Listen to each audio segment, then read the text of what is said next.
Well, good afternoon, everyone. I'm Lyrian Gaylor Baird, Mayor of the great city of Lincoln, Nebraska, and the second Vice President of the U.S. Conference of Mayors. And I'm so delighted that you have been able to join us today for what is the 100th Local Infrastructure Hub webinar session that is devoted to the implementation of the IIJA and climate provisions of the IRA. Thank you so much to our hosts for inviting me to moderate today's session, which will be focused on that project implementation and the importance of infrastructure funding going directly to our cities.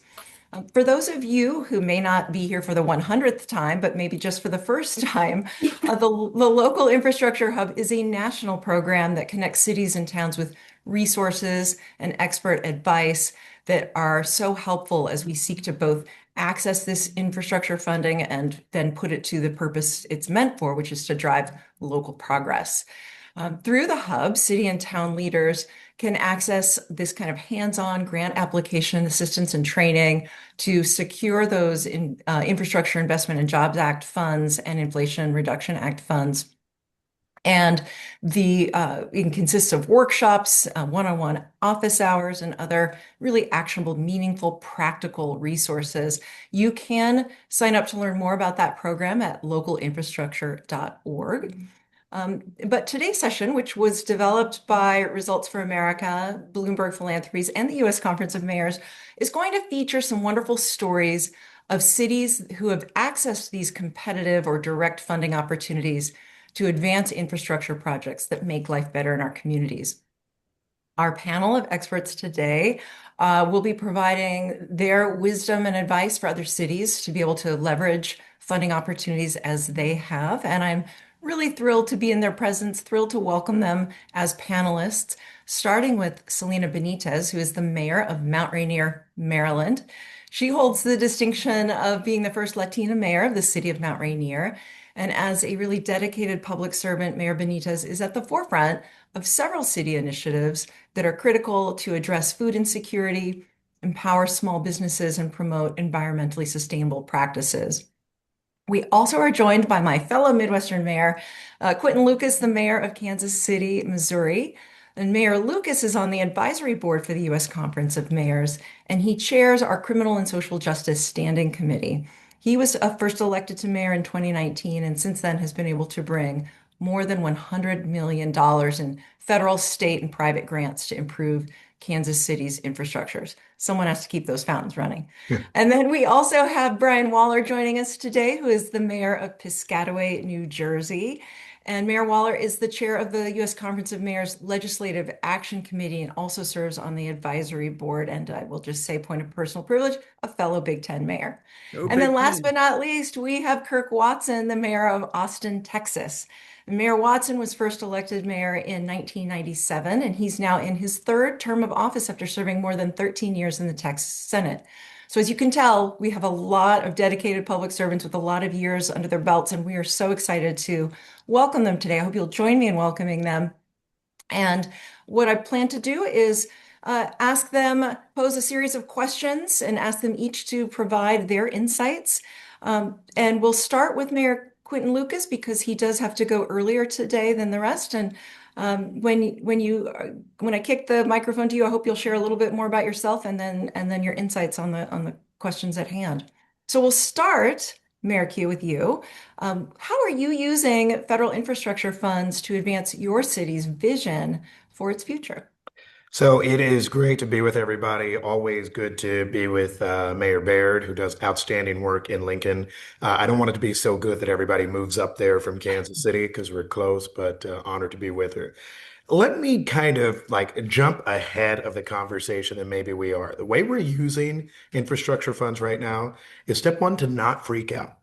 We have spent, and many jurisdictions have spent a lot of time over the past year thinking about challenges as it relates to programs, trying to come up with contingencies. That is important work.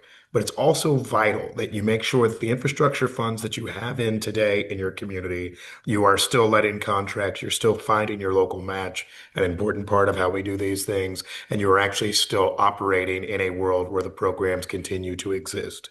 We have a view in Kansas City that until somebody takes something out of my cold dead hands, right, then I have the opportunity to continue to plan our bridge projects. We were good recipients of that to help replace 12 bridges in Kansas City. Reconnecting communities. Many of you have these, the highways that divide communities.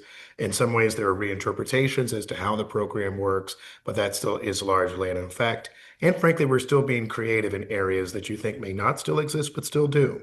In Kansas City, we received a U.S. Department of Agriculture grant to help enhance our tree canopy, planting tens of thousands of trees in Kansas City. And so that's the sort of thing that we are still seeing progress on.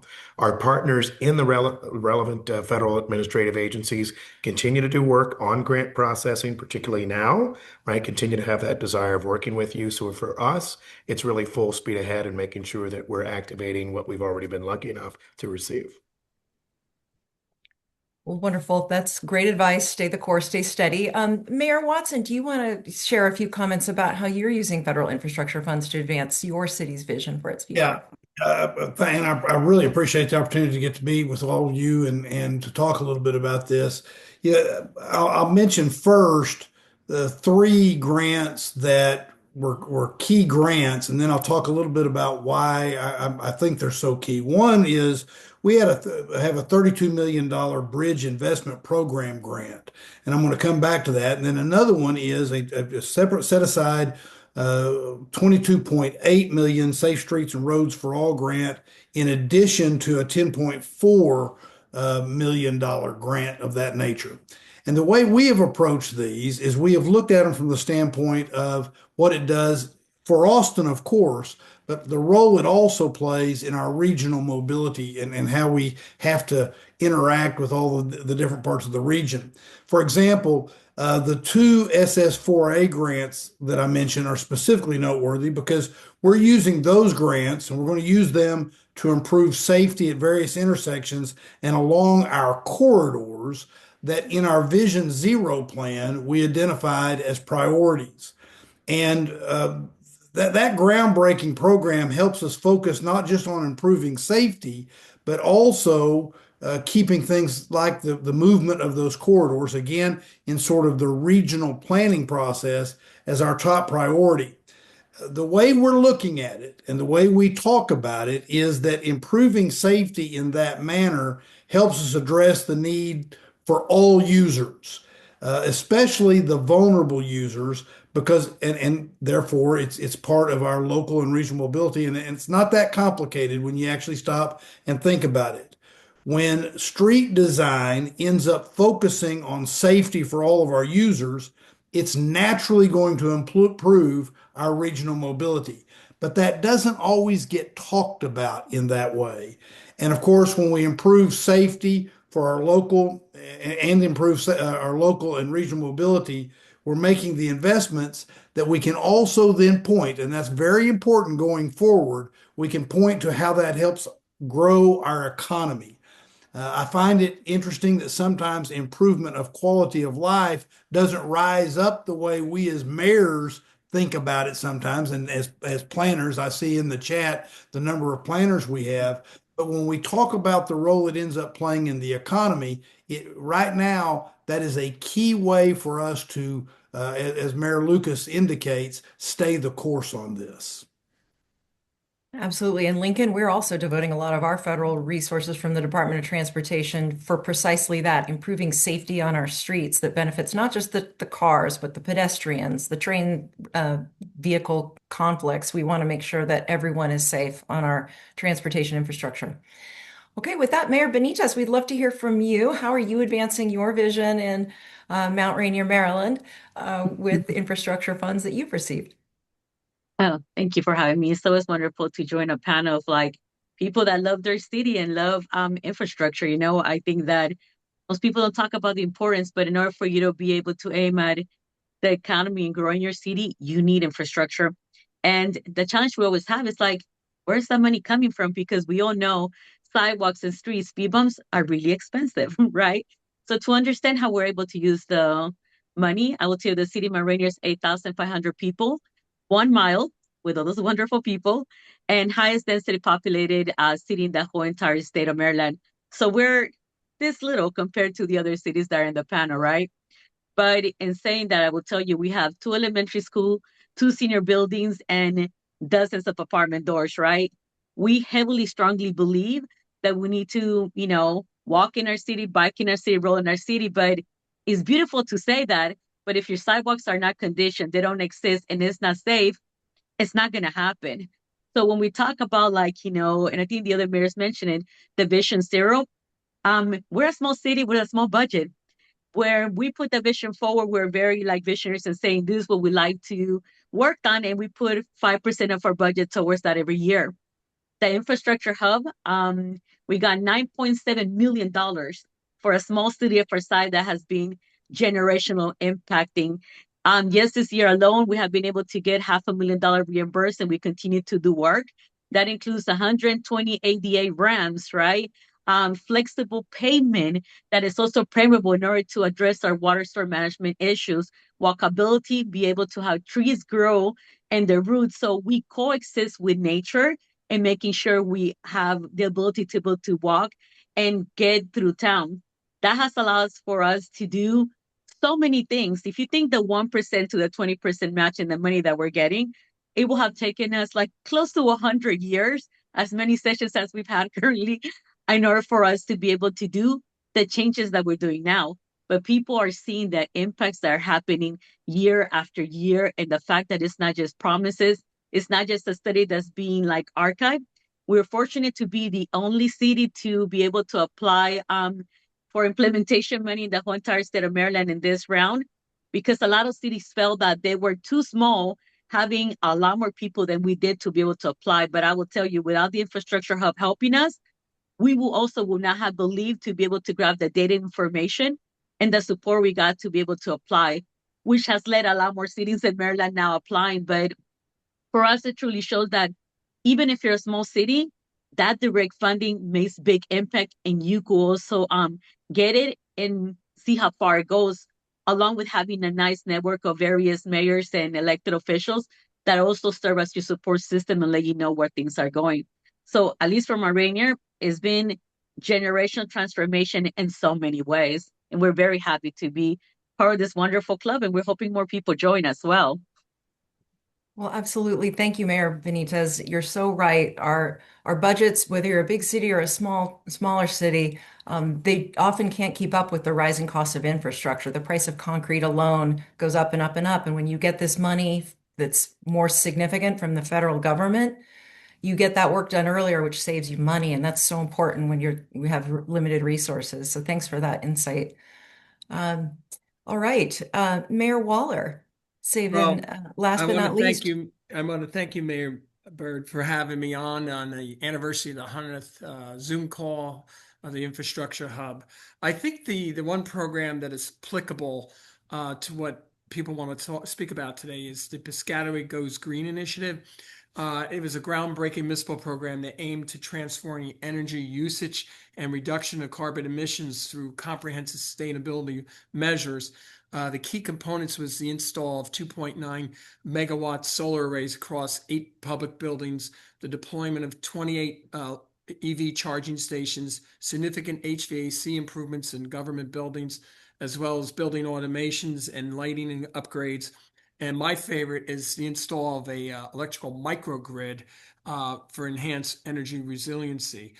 Given the fact that we suffered through Hurricane Sandy back in 2012, where folks did not have power for almost 7 days, we thought that the microgrid would be a sure bet in this area because, in this day and age with the climate going on, you never know what's going to happen.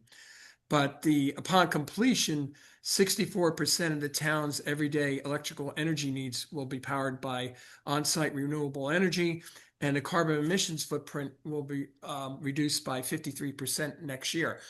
More importantly now, when we first thought of this project, we never anticipated that electricity costs were going to go up 20% throughout the country. So the actual projected investment and return is going to be way more than we ever thought would be.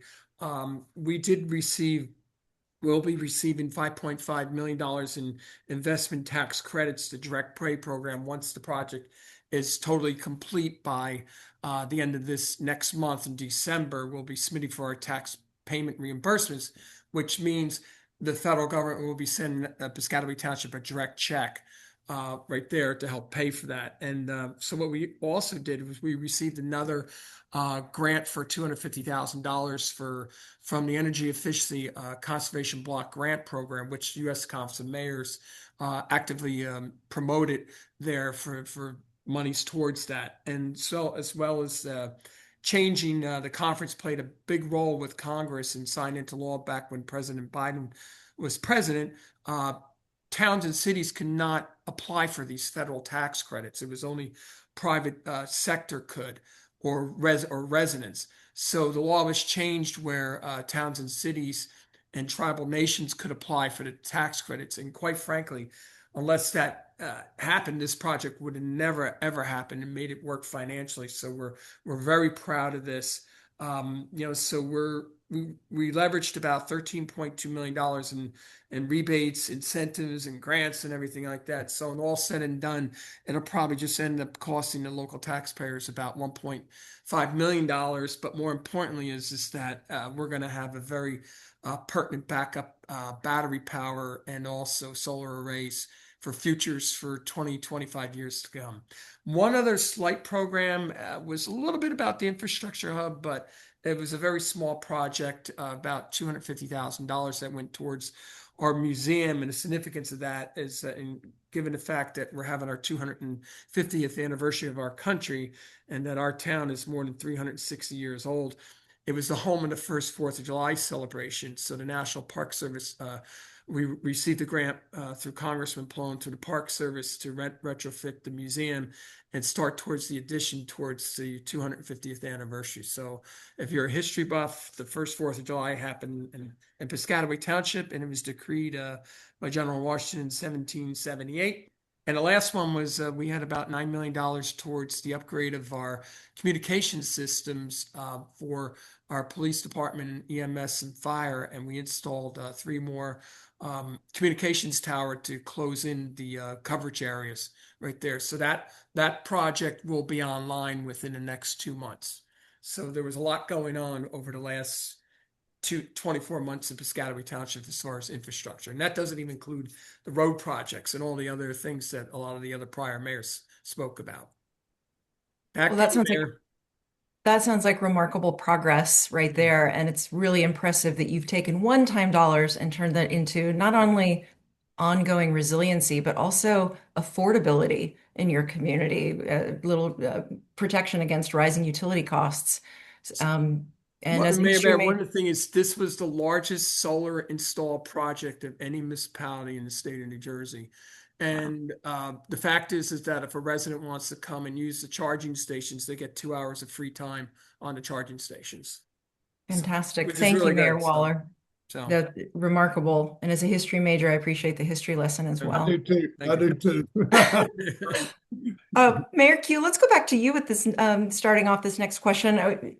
We've heard a little bit about some of the ways folks have been able to not only access these competitive funds, but create other opportunities as a result of them. Are there other kinds of opportunities that access to federal funding has created for you in Kansas City? Well, let me start actually with the solar discussion, actually. And so, as you heard from Mayor Waller about his outstanding work in New Jersey, not only do federal funds help support your efforts there, but you build new and key relationships.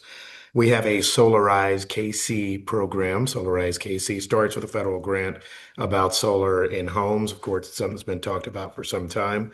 We have then leveraged those grants to help develop a better relationship with our local utility, right? Affordable housing groups and others. So we're actually looking at the whole ecosystem of not just renewable energy production from a solar farm in a portion of our city, but also how do we deliver that to lower electric rates for our residents, which at the core is what we're trying to deliver for folks.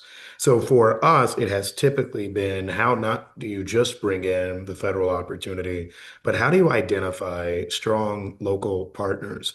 Be that from the private sector side or philanthropy, both being very important, by the way. A few repeat players that we've dealt with a lot.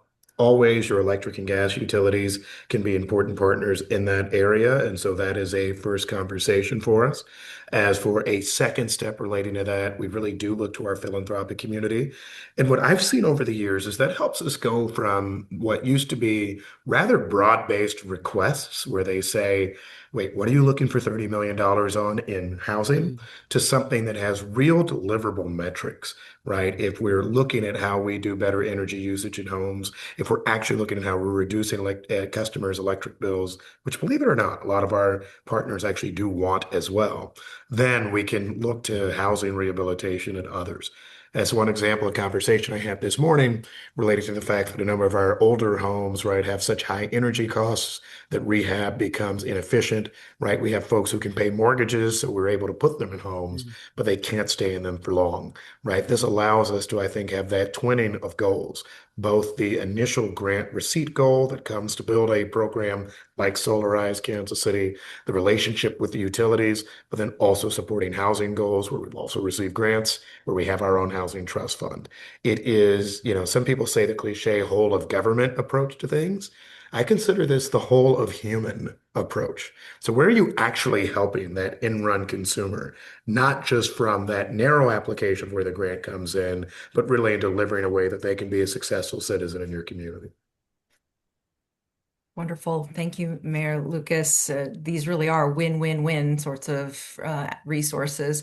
And on that, Mayor Watson, what kind of opportunities have access to this kind of federal direct funding meant for you in Austin? Well, to kind of follow up on where Mayor Lucas was talking about, one of the things that when I came back into the mayor's office, as you indicated in that introduction, I came back in January of 2023.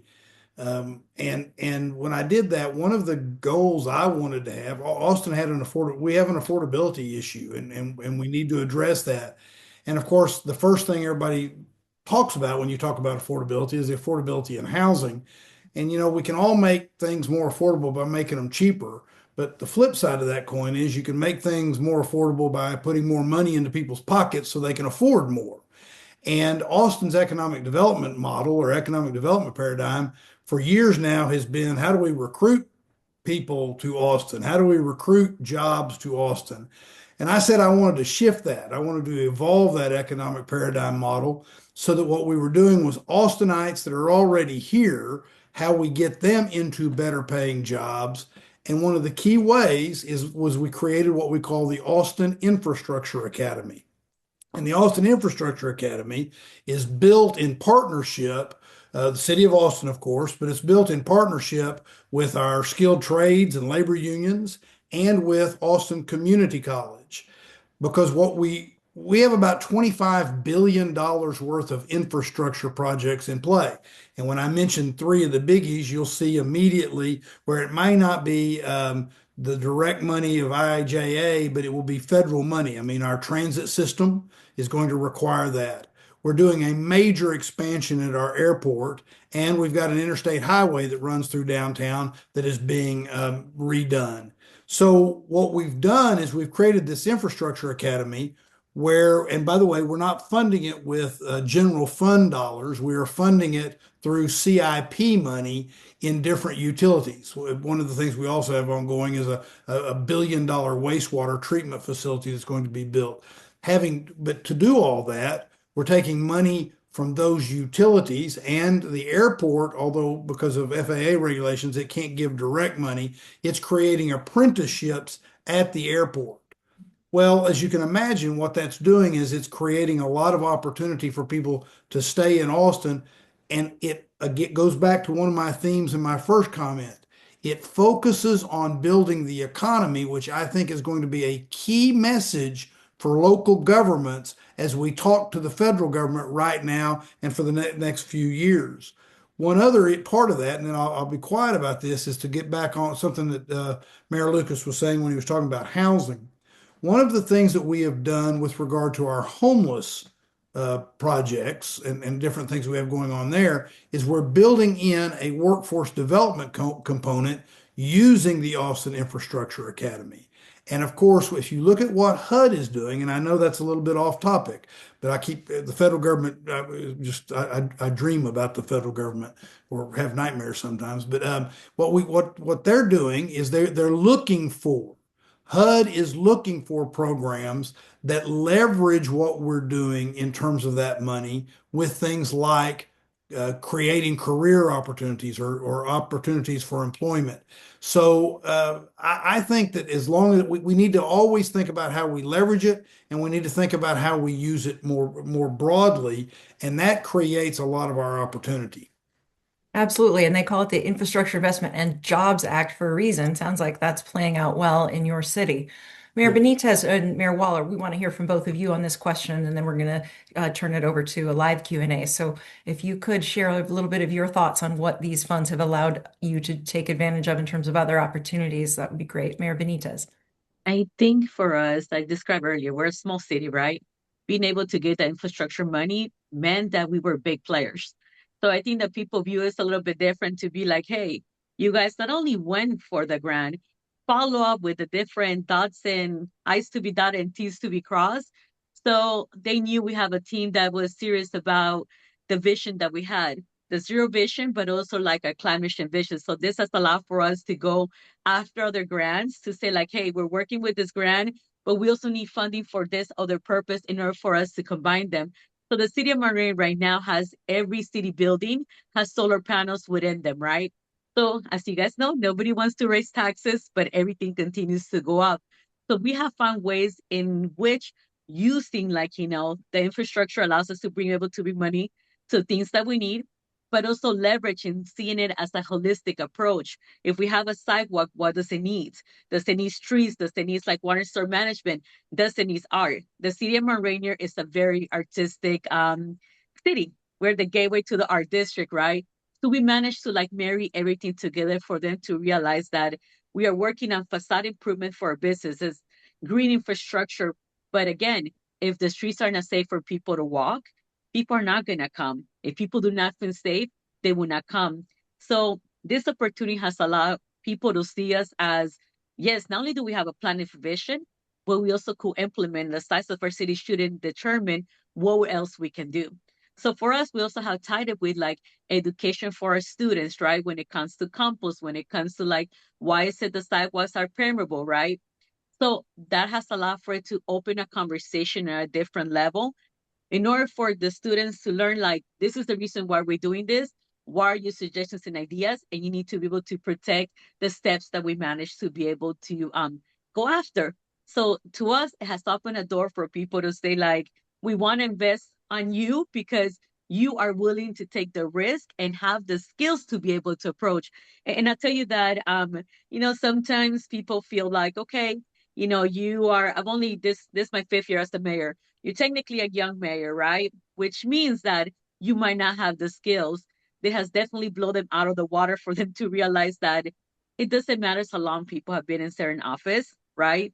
People have skills and the will and the drive, and you're managed to be able to do this. So again, $9.7 million for a small city. I mean, there's more millions of dollars than how many members of my city there is, right?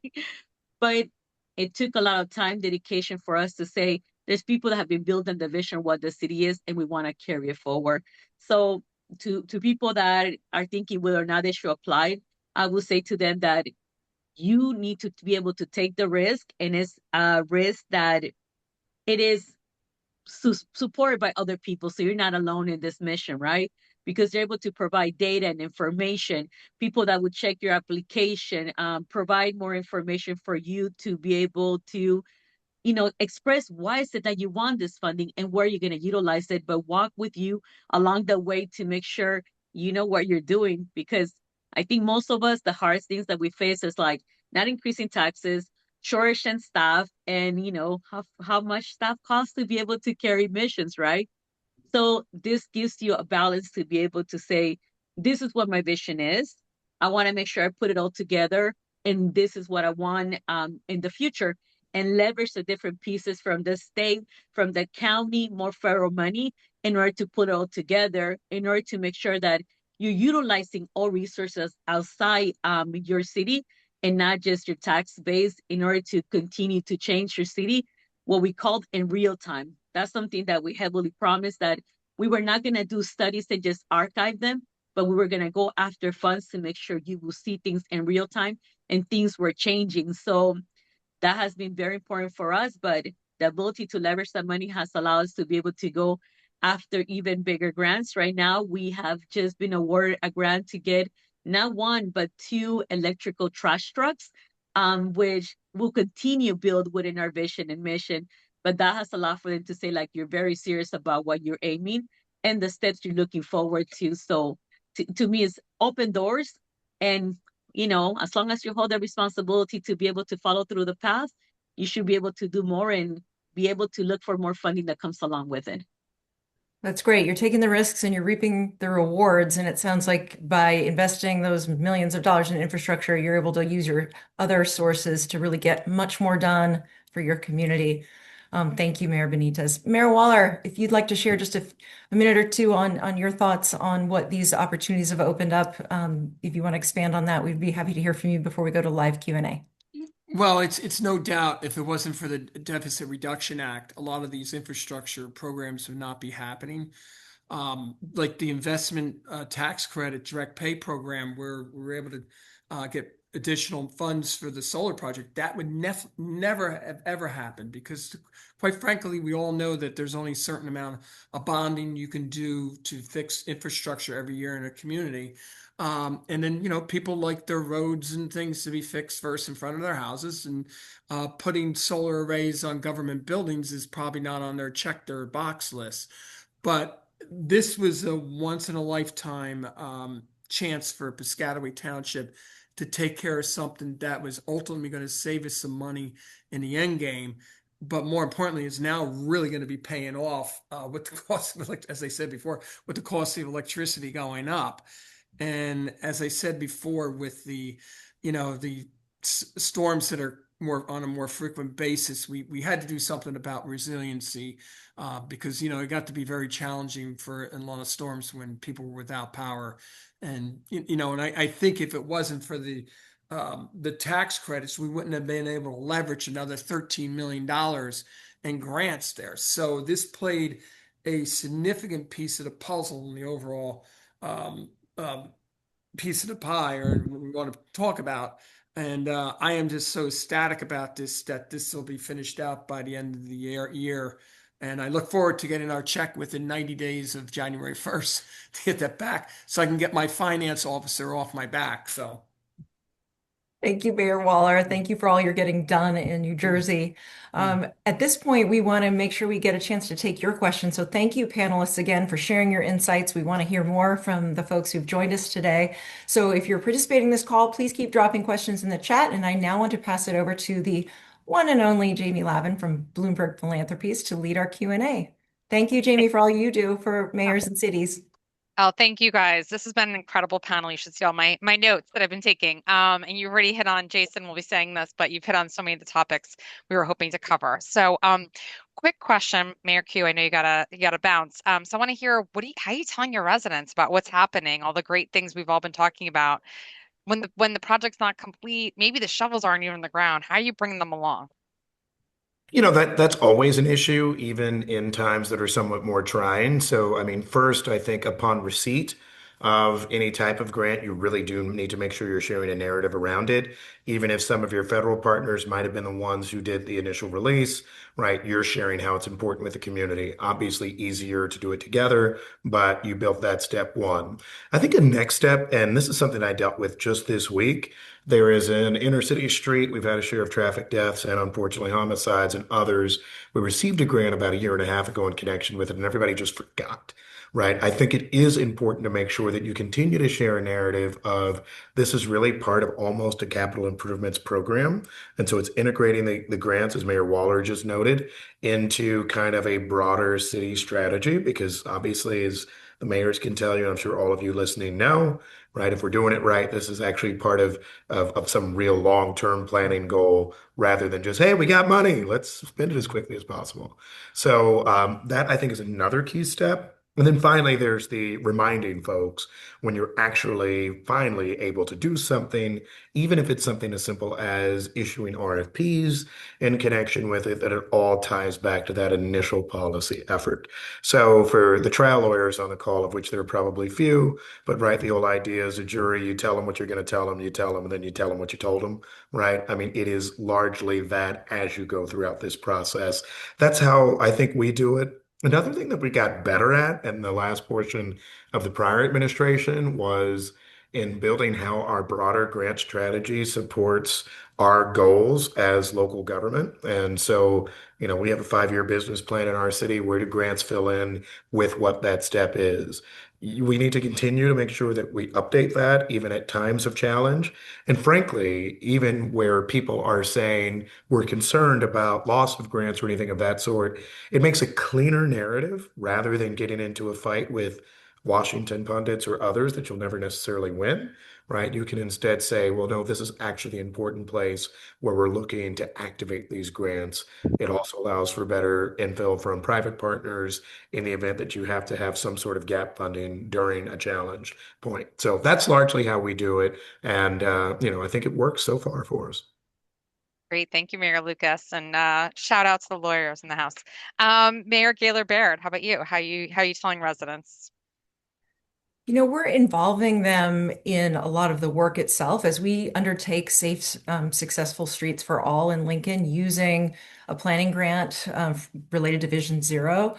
We are involving the public. And when we get a new crosswalk to a school made more safely, we've gone on site and involved community voices in a press conference showing the results, hearing from parents of children at a school, showing the improvements in being on site, not just being in City Hall doing a press conference here, but going to where the improvements are and highlighting them so that people can connect the dots between this generic word infrastructure and the actual way on the ground it's going to make their life better. We've also phased some of our updates. For instance, we're going to build a second water source, and as we take pipe and start to lay the first pipe in the ground, we did a wonderful press conference with students at the nearby elementary school where they signed the pipe before we buried it. It's opportunities for education of the public about what this means, where it's happening, and how it's going to make their life better. Making sure you're focused on the ultimate goal beyond all the great money that we're getting in. It's about what that money does for people.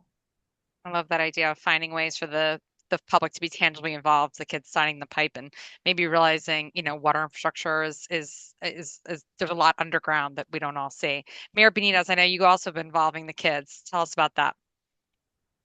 I think for us, it was important the part of our Vision Zero commitment was also youth, PTO, artists, business owners.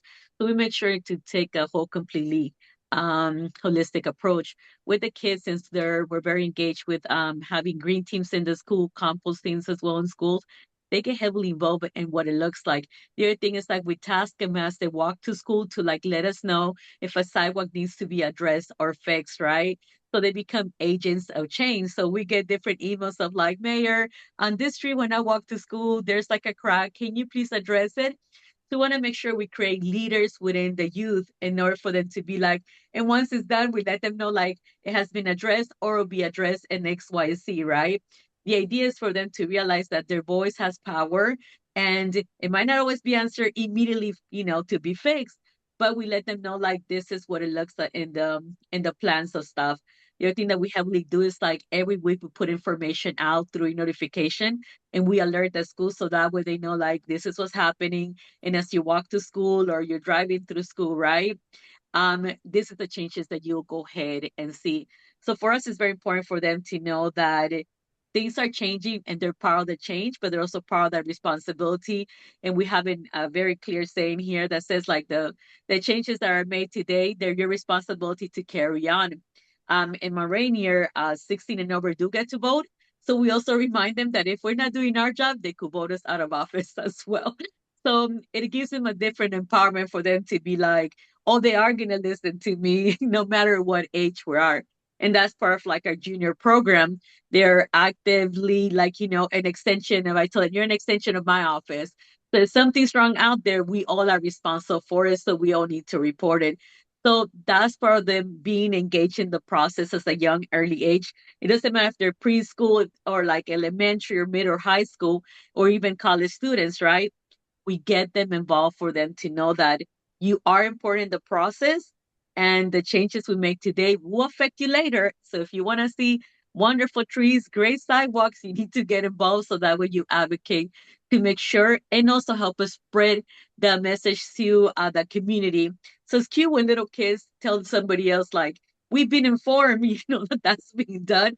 But it's adorable because, the point is like for them to also know that not only do they get to vote and decide and everything else, but they could also fulfill our shoes and go beyond that because that's what we all want. We don't all want to be mayors forever. We want to make sure that eventually great people take our positions and we go and retire happily ever after, right? But that the Yes, cities yeah. are in good hands. So I would say that that's at least the way we involve the youth in making sure, along with the community, that this impacts them directly and they're vocal participants when it comes to our decisions.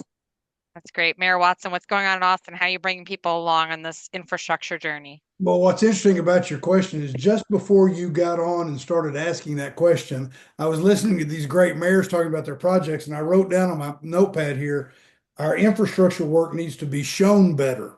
I had picked up on what they were doing, and the thought that was in my head is we're not doing as good a job as we should be doing. So I've actually taken notes as I've listened to them. Why we do this, right? Well, that's All exactly learn from right. each other. So I feel like this it's been very helpful to me because I really do feel like, and I mean what I just said. I don't think we're doing as good a job as we should be doing in terms of getting out to our public how we're succeeding on these projects. With maybe the exception of the airport, the folks at the airport, they seem like they have something new every week that and they have a an armadillo that they use as kind of the mascot of what's going on. It's not a live armadillo, but Army the armadillo, and they use that to as kind of a mnemonic device to remind people about what's going on. In addition, I do think that we're doing a better job of putting stuff on the website and letting people know the progress that occurs there. But that requires almost more than I want of people having to dig and look for that information. So this is it's very helpful to hear these mayors because I do feel like the ultimate user, the ultimate player in this are going to be the people that you're going to ask for the support on a bond election or something like that. And of course we have a bond election, probably we'll have a bond election in 2026.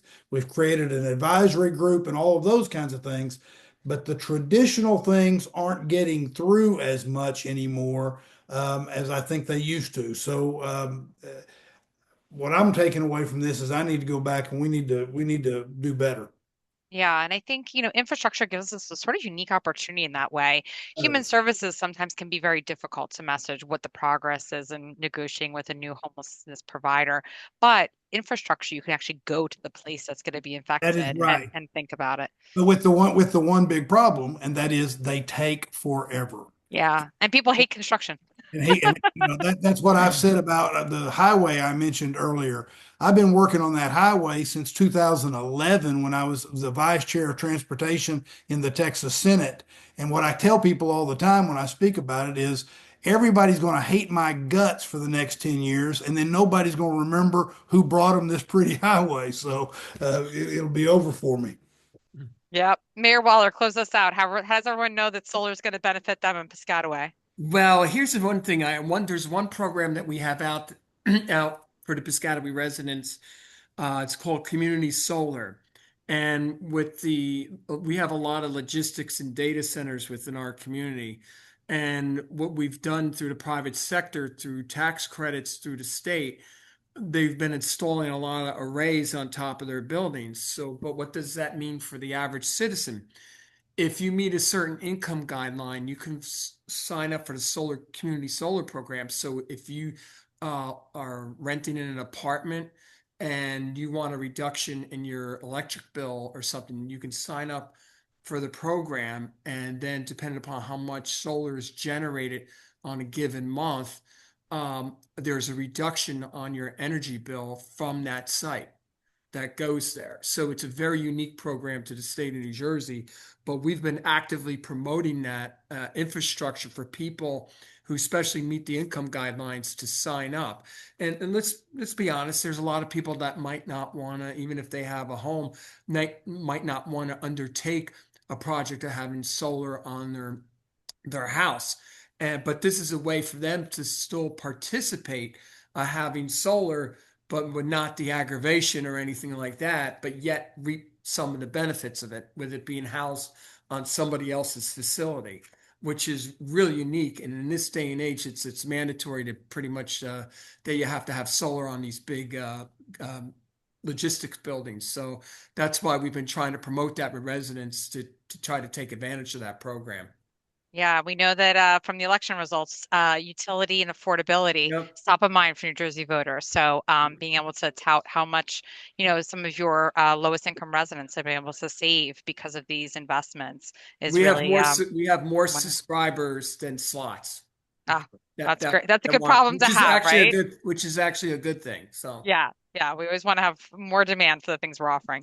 I cannot thank you enough, mayors, for joining and talking about the projects that you're all developing in your communities. I think we, hear a lot of the grim news about money that isn't reaching communities, and it's so helpful to hear from you all today about what you've been able to do with these dollars and how you're continuing to invest in your community and then leverage them for additional investment. And I know that direct funding to cities was a unique feature of this program, especially to our smallest cities. We want to continue supporting you all in being able to advocate for your community's priorities directly without having to go through the state. So just huge, huge thank you. And hope that everyone has a happy Thanksgiving. We're going to pivot into a little bit of advice for maybe communities who aren't Piscataway, Lincoln, Mount Rainier, and Austin or Kansas City, and are still working on getting that money. So we're going to pull Jason Misselbauer, who is the Director of Grants and Policy from Witt O'Brien's, into the conversation. Jason, I know so much of what you're going to say today, the mayor's covered. So why don't I we know. jump to you? Yeah, no, and what's the great thing that I heard is not only talking about past grants, from IIJ, but talking about current projects and current funding, that's upcoming for these cities, and everybody that funding still exists. I think Mayor Lucas said that specifically, and The one thing is the dynamics are changing, which I think all the mayors have said, and that's what we're going to talk about here. Next slide. So we had always talked about, when we talk about infrastructure, we always heard, oh, shovel-ready projects. Well, we want to change that philosophy into shovel-ready applications. Next slide.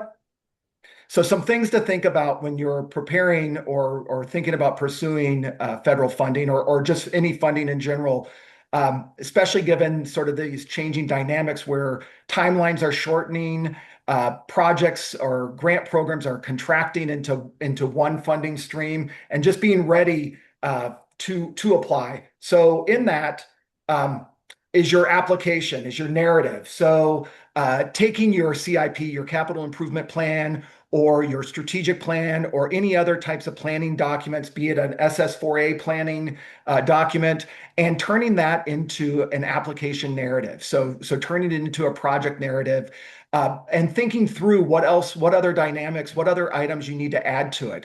Typically, having a templated, this is our city, sort of a city description, demographics, et cetera, having all of that worked out and ready to go on a moment's notice for a funding announcement. Additionally, thinking about through the project, thinking about the different phases of a infrastructure project, and having it broken out in that and thinking of each of those as individual micro projects. And to Mayor Lucas, I think, again, to his credit, talking about sort of having instead of this $30 million project, thinking of shorter, maybe more consumable projects for funders in, I need a planning or I need a feasibility study. I just need design for right now, to move a project forward instead of being bogged down that I need $30 million to cover X, A to Z. Sorry, go back. Moving into budget, because part of that is the budget, is just being aware of increased costs and keeping tabs on that. Thinking about value engineering, which is just basically what you're willing to give up in infrastructure, what you're willing to give up in order to continue or to be able to complete a project fully. So it usually talks about costs and maybe not the best the most recent technology, but maybe something that is more cheaper, but still satisfies or gets through to completes the project. The other item here, and we talk about this in sort of a budget prioritization, but it's project prioritization too. Just realizing what projects in that capital improvement plan, planning document, what projects are your priorities? Because in this application preparation stage, you're going to be able to fit these projects probably, in this contraction of federal funding, probably the flexibility within these projects are going to be greater. So you're going to be able to fit a project into multiple funding streams. And if you're not funded here, or if you miss a deadline here, you're going to be able to pivot. So just realizing, okay, these are our top 5 projects that we really want to focus on and really want to make sure that we have them ready to go, and then be able to pivot and put them into the appropriate funding stream. And then finally, leveraging a procurement vehicle that does not cost anything other than time and effort by yourself and procurement staff, but request for information. So getting information, educating yourselves, educating your city on, best practices, current technology, costs, et cetera, engaging contractors, vendors, suppliers around a project and getting an understanding, and then leveraging that information for an application. And then also along these same lines, so this is all work that you can do on any type of project, but let's say you have a grant and you weren't funded.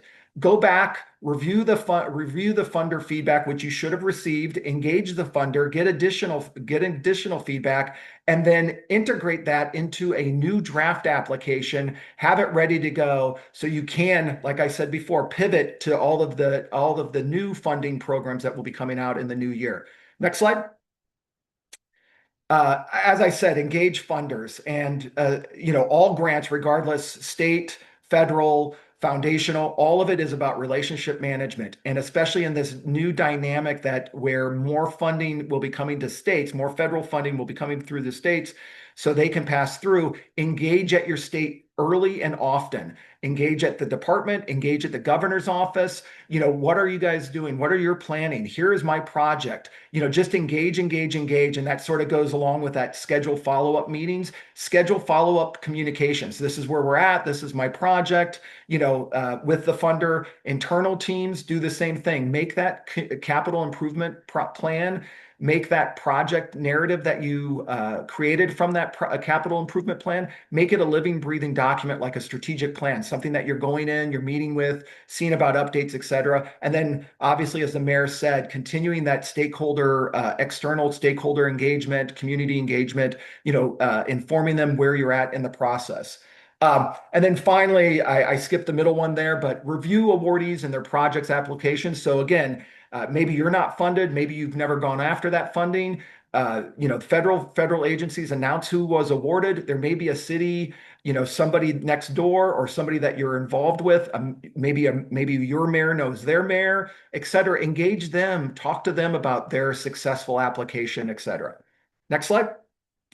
So moving away from sort of that being prepared and application development piece, pre-award piece, into, and I think every mayor hit on this, especially Mayor Waller and Mayor Watson hit on this a lot. And I know Mayor Watson mentioned about not telling his story well enough, but I think from some of his comments, I think they're telling their story pretty well already. But there's always room for improvement, and part of that is that return on investment. Pivoting. A lot of the federal agencies are being guided by business, private sector, non-governmental folks who understand return on investment, and they're involved in the award decision-making process. So next slide. So just going to go through some of this about focusing on this. So that shift where no longer are grants about a project, they're about an investment, and moving away from a focus on outputs. I delivered or I improved 8 miles of sidewalks, and now 8,000 kids are walking on that sidewalk. Talking about federal agencies are asking for that dollar spent, for every dollar spent, what is the lasting value that was created by your project for the public? So thinking about it in that terms, and being able to communicate that in your application, in your reporting, but also in future applications about what type of good steward, good investment you are. Next slide. So part of that is defining ROI in public sector terms. So again, moving beyond sort of outputs into these 4 areas. So efficiency gains. So this is just basically being able to really look at it as from an outcome perspective, but enhancing that perspective with relating it to cost savings, time saved, sort of process improvement, et cetera.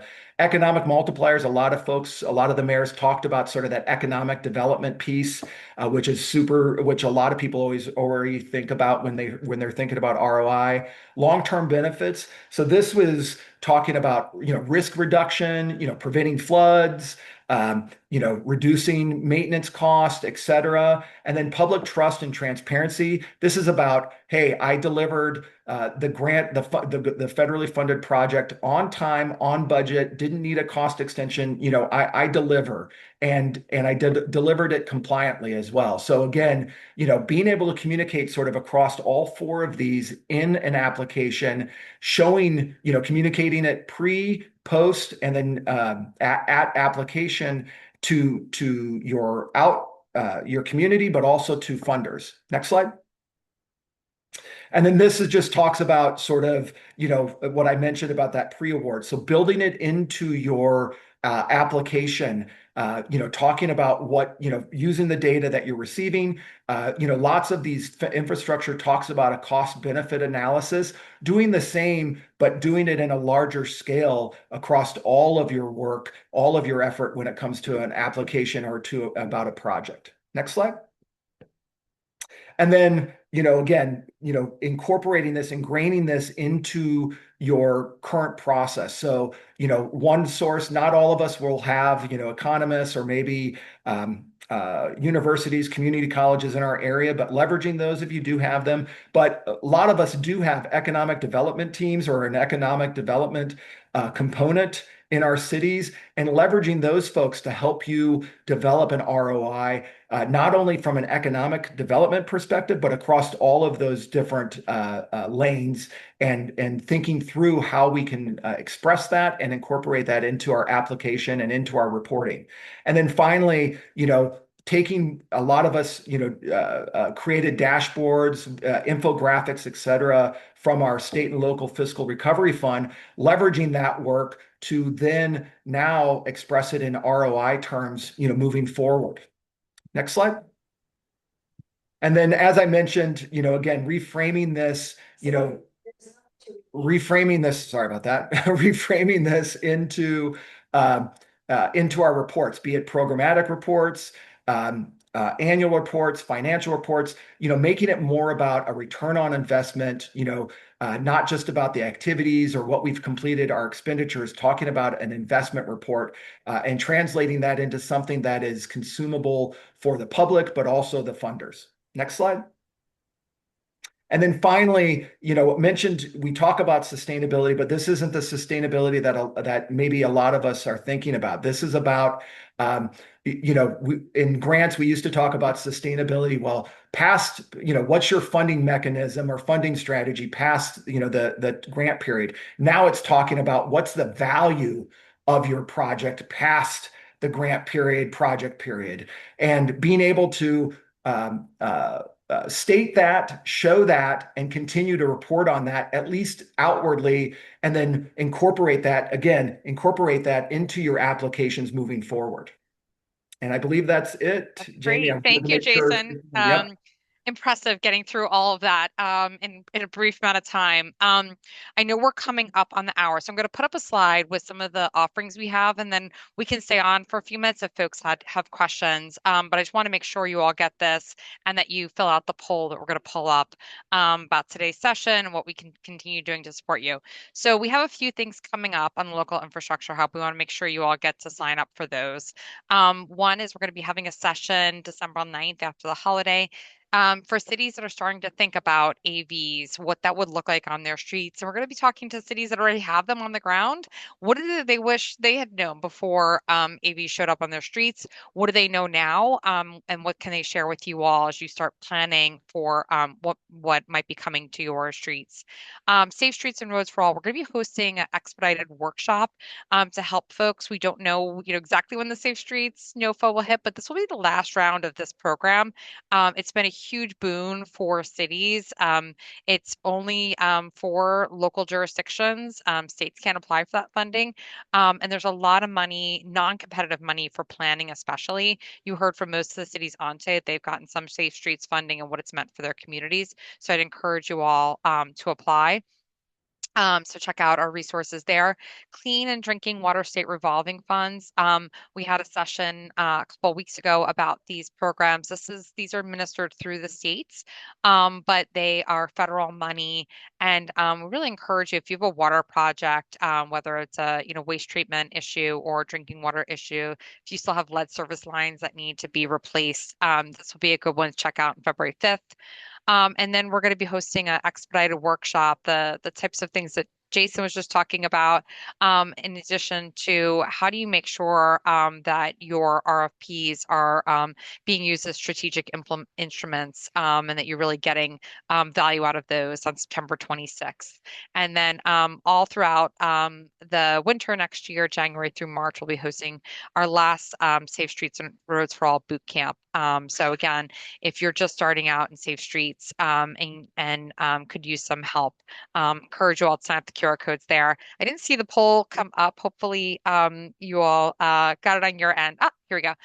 So if you could just take a moment to fill it out, it really does help inform what we do. As Jason said, funders are interested in getting feedback and knowing what the return is and making sure we're centering what we do based on your demand. So with that, I'll pause and see if there's any questions. Maybe Jason, I'll just ask you one while we're having folks fill out the poll. Yep. I heard from a lot of cities while we're in Salt Lake City at NLC Summit, City Summit, that are just incredibly frustrated. They were told they were getting money. They don't really know what's happening to it. Like, why should cities continue putting themselves out there for these investments, investing the time and the resources, and how should they be thinking about that? So yeah, thank you, Jamie, and definitely heard that, the frustration level and understand it too. If not you, who is one of the things, that funding still exists and funding will still move. And at some point, and I think this will be 2026, that we'll get back to, well, we'll get a new normal, and funding will be moving, in as I said, a new dynamic and a new speed, but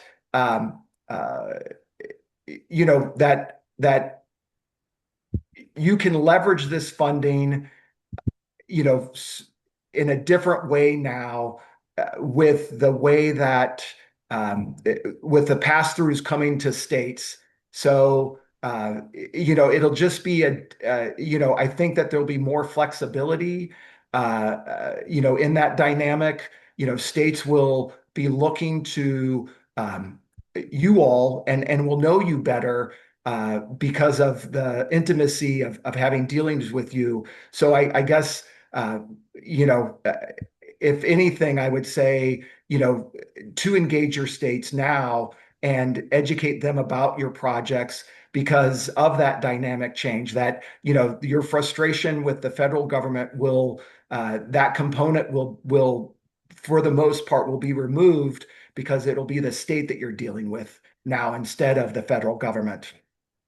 Yeah, and maybe if I could just put a plug for I added in the chat. The EPA just published its NOFO for brownfields cleanup and assessment. So if you're in a moment where you're feeling like there's no funding left, as Jason said, there continues to be funding available. As Mayor Benita said, this can be historic funding, right? And more than you might be able to get in a pass through from the state. So while we know that there's frustrations in the administration of these funds, we would encourage you as the last sort of cycles of the IIJA money come out to continue applying for those and seeking those.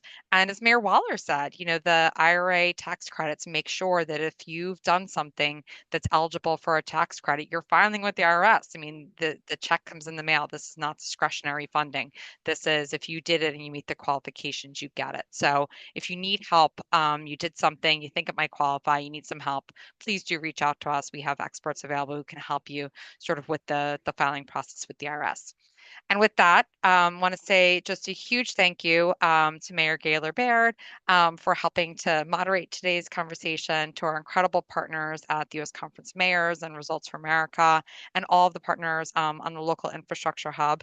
It's hard to believe we're at our 100th session, and we just are really grateful for your continued partnership and participation, and just want to continue making this a valuable resource for you. So reach out if there's anything we can do, and have a very, very happy Thanksgiving. Thank you.